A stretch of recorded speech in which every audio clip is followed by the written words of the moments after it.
మన దేశంలోని ఉత్తరప్రదేశ్ రాష్ట్రంలో గంగా నది ఒడ్డున ఉన్న నగరం కాశీ. దీనిని వారణాసి అని కూడా అంటారు. ఈ నగరంలోని త్రిపుర భైరవి ఘాట్ పైన ఉన్న అతి శక్తివంతమైన దేవాలయం వారాహి దేవాలయం. ఈ ఆలయం కాశీ విశ్వనాథ ఆలయానికి కాలినడక దూరంలో ఉంటుంది. ఈ వారాహి ఆలయానికి ఇరుకైన దారి గుండా లోపలికి వెళ్తే ఎరుపు రంగులో ఉన్న తలుపులు కనిపిస్తాయి. అక్కడ చిన్న మెట్ల మార్గం ఉంటుంది.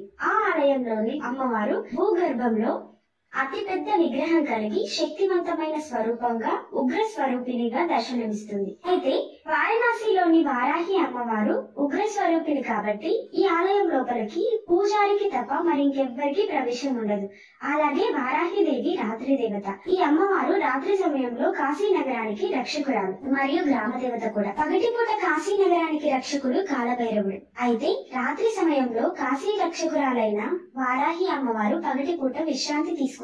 అందుకే ఈ ఆలయాన్ని సాధారణంగా బ్రహ్మ ముహూర్తంలో మాత్రమే తెరిచి ఉంచుతారు. ఆ సమయంలోనే ఆలయ ప్రధాన పూజారి భూగృహంలోకి ప్రవేశించి వారాహి అమ్మవారి గుడికి వెళ్లి 10 నిమిషాలలో పూజ హారతి ముగించుకొని బయటికి వస్తాడు. ఈ ప్రధాన పూజారి కూడా ఆలయంలోకి ప్రవేశించే ముందు అమ్మవారిని పిలుస్తూ మాయి మాయి అంటూ, అమ్మ ఈ రోజు మీరు ఎటువంటి వస్త్రాలు ధరించాలి అనుకుంటున్నారు, మీరు ఈ రోజు ఏ అలంకరణలో భక్తులకు దర్శనం ఇవ్వాలి అనుకుంటున్నారు అంటూ లోపలికి ప్రవేశించి అక్కడ అమ్మవారికి ఆచారబద్ధమైన పూజలు చేసి ఆ తర్వాత రోజంతా ఆలయాన్ని మూసి ఉంచుతారు.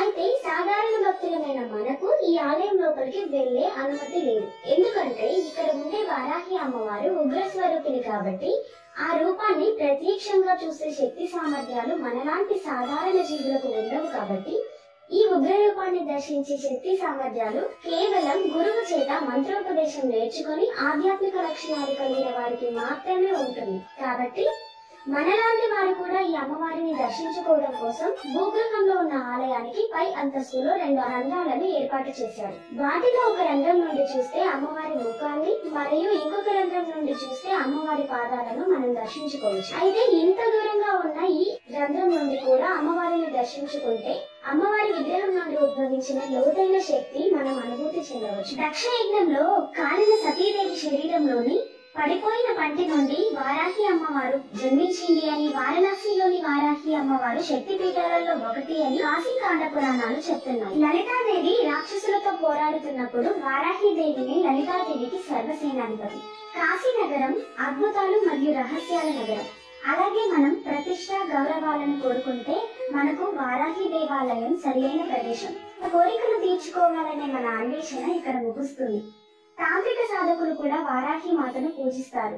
సూర్యాస్తమయం తరువాత సూర్యోదయానికి ముందు ఈ మాతను పూజిస్తే ఫలప్రదం అవుతుందని తాంత్రిక ఆచారాలు పేర్కొంటున్నాయి. ఈ దేవత ముందు చెప్పినట్టుగా రాత్రి దేవత. అందువల్లే ఈ అమ్మవారిని ధూమ్ర వారాహి మరియు ధూమావతి వంటి పేర్లతో కూడా పిలుస్తారు. ఈ అమ్మవారు న్యాయ దేవత కూడా. అందుకే ప్రజలు తమ న్యాయపరమైన విషయాలను పరిష్కరించడానికి ఇక్కడికి వచ్చి అమ్మవారిని దర్శిస్తూ ఉంటారు. ఇక్కడి అమ్మవారు అసాధ్యాలను సుసాధ్యం చేయగలదు. అయితే ఈ అమ్మవారిని దయ్యాలు, భూతాలు, యక్షులు, యక్షిణులు కూడా సాయంత్రం వేళలో పూజిస్తారట. అందుకే ఎవరైనా సాయంత్రం సమయంలో ఆలయాన్ని దర్శించడానికి వెళ్తే వారు ప్రాణాలతో బయటపడరంట. అలాగే ఈ వారాహి అమ్మవారు కూడా దండనాయకి. ఈ అమ్మవారి ముందు ఎవరైనా తప్పుడు పనులు చేస్తే ఈ అమ్మవారు వారిని దండిస్తుంది. అయితే ఒక రోజు ఒక పూజారి బ్రహ్మ ముహూర్తంలో అమ్మవారి పూజ చేయడానికి భూగృహంలోకి వెళ్లి అక్కడ పూజ చేస్తూ ఉండగా పూజారి తప్పుడు మంత్రాలు చదువుతాడు. దానికి అమ్మవారికి కోపం వచ్చి పూజారిని అమాంతం మింగేసింది అని అక్కడ ప్రజలు నమ్ముతూ ఉంటారు. ఒక రోజు కొత్తగా పెళ్లి అయిన జంట కాశీ దర్శనానికి వస్తారు. వారు వారణాసిలోని అన్ని గుళ్ళు దర్శించుకొని వారాహి అమ్మవారి గుడికి కూడా వస్తారు. అయితే వారు వచ్చిన సమయంలో గుడి తెరిచి ఉండదు. అయితే వారు పూజారిని అడగగా పూజారి వారు వచ్చిన సమయంలో అమ్మవారిని చూడడానికి వీలు కాదని, ఇది అమ్మవారు విశ్రాంతి తీసుకునే సమయం అని ఎంత చెప్పినా వినకుండా మేము ఇప్పుడే అమ్మవారిని దర్శించుకోవాలి అంటూ మొండి పట్టి చాలా పెద్ద గొడవ చేసి వారు ఆలయంలోకి బలవంతంగా ప్రవేశిస్తారు. ఆలయంలోకి ప్రవేశించగానే అదృష్టం బాగుండి చావు తప్పి కన్ను లొట్టబోయినట్టుగా కళ్ళు తిరిగి పడిపోతారు. వెంటనే అక్కడ ఉన్న పూజారులు వాళ్ళని ఆలయం నుండి బయటకు తీసుకొచ్చి 1 గంట సేపు శాంతి మంత్రాలు, ప్రవచనాలు వినిపించిన తర్వాత వారికి స్పృహ వస్తుంది. ఇలా జరిగింది ఏ పురాణాల కాలంలోనో కాదు, మన కలియుగంలో కొన్ని నెలల ముందే. ఇలా నిజంగానే జరుగుతుందా అన్న ప్రశ్నకు అక్కడి పురోహితులు ఇస్తున్న సమాధానం ఒక్కటే, సూర్యుడు ఒక్కడే. కానీ మనం సూర్యుడిని సూర్యోదయం అయ్యేటప్పుడు అలాగే సూర్యాస్తమయం అయ్యేటప్పుడు మాత్రమే చూడగలం. మధ్యాహ్న సమయంలో సూర్యుడిని అస్సలు చూడలేము.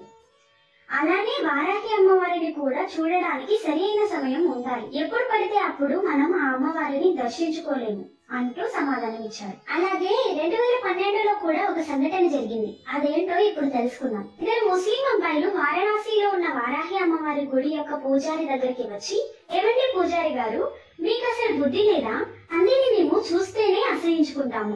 అంత నీచమైన జంతువు పంది. పంది మా ఇంట్లోకి వస్తే మేము ఉంటున్న ఇల్లును కూడా వదిలేస్తాము. అలాంటి పంది రూపంలో ఉన్న దేవుళ్లను మీరు ఎలా పూజిస్తున్నారు? అసలు మీ హిందువులకు బుద్ధి లేదా? వారిని దేవుళ్ళుగా ఎలా పూజిస్తున్నారు అని మన హిందూ దేవుళ్లను కించపరిచినట్టుగా మాట్లాడతారు. కోతులను, పందులను, పాములను, ఇటువంటి నీచమైన జంతువుల ముఖాలు ధరించిన వారిని దేవుళ్ళుగా ఎలా పూజిస్తున్నారు అని మన హిందూ దేవుళ్లను కించపరిచినట్టుగా మాట్లాడతారు. అప్పుడు ఆ పూజారి, లేదు నాయన, మీకు మా హిందువుల యొక్క ధర్మం గురించి తెలియదు. వారాహిదేవి మహాశక్తివంతమైన దేవత. ఆ తల్లి గురించి అలా తప్పుగా మాట్లాడకండి అంటే తోటకూర తొక్కేం కాదు. మీ వారాహిదేవి అంత శక్తి కలిగిందా అంటే, అవును నాయన, ఆ వారాహిదేవి ఇప్పటికీ కాశీ నగరం మొత్తం తిరుగుతూ ప్రజలను సంరక్షిస్తూ ఉంటారు అని చెప్తారు.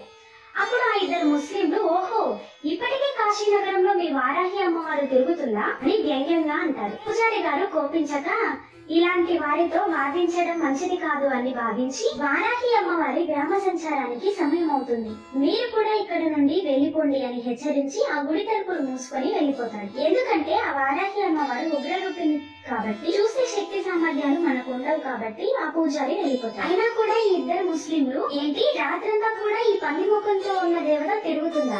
ఎలా తిరుగుతుందో మేము చూస్తాం. ఇదంతా అబద్ధం అని నిరూపించాకే ఇక్కడ నుండి మేము వెళ్తామని దేవాలయం దగ్గరే కాచుకొని చూస్తూ ఉంటారు. చూస్తూ ఉండగా ఒక భయంకరమైన శబ్దం వారికి వినిపిస్తుంది. ఏదో ఒక భయంకరమైన పంది అరిచినట్టుగా వినిపిస్తుంది. అయినా భయపడుతూనే వారు అక్కడే ఉంటారు. అయితే వారిద్దరిలో ఒకడు చాలా భయంతో మరొకడితో, ఒరే, ఇక్కడ నుండి వెళ్లిపోదాం రారా, ఇక్కడ ఉండడం నాకు చాలా ప్రమాదం అనిపిస్తుంది అంటాడు.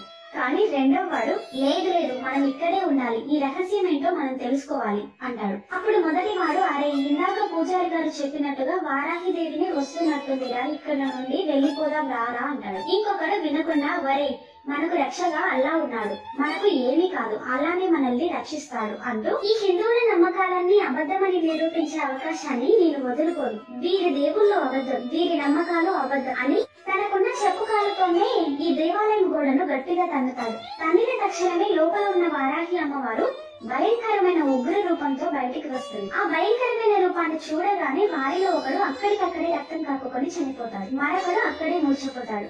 వెంటనే వారాహి అమ్మవారు వెళ్లిపోతుంది. తెల్లవారుజామున అక్కడ ఉన్న కొంతమంది వారిని చూసి వారిపై నీళ్లు చల్లగా మూర్ఛపోయిన వాడు లేస్తాడు. అక్కడి వాళ్ళు, ఏం జరిగింది, మీరు ఇక్కడ ఎలా పడిపోయి ఉన్నారు అని అడగగా, అప్పుడు వాడు వణుకుతున్న గొంతుతో భయంగా, అది మేము రాత్రి ఇక్కడ పంది ముఖంతో ఉన్న ఒక దేవతను చూసాము, అది చూడగానే వీడు కింద పడిపోయాడు అని చెప్పేలోపు వాడి ముక్కులో నుంచి కూడా రక్తం వచ్చి అక్కడికక్కడే వాడు కూడా చనిపోతాడు. ఇక్కడ ముస్లింలు మాత్రమే కాదండి, దేవుల మీద నమ్మకం లేని వాళ్ళు కూడా ఇలా చేస్తూ ఉంటారు. నమ్మకం లేకపోతే నమ్మకండి, అంతేకాని అహంకారంతో ఇష్టం వచ్చినట్టుగా మాట్లాడితే అది వారికే తిరిగి చెడు చేస్తుందని గుర్తుపెట్టుకోండి. అందరి దైవం ఒక్కడే, రూపాలు వేరు కావచ్చు కానీ భక్తి మాత్రం ఒక్కటే.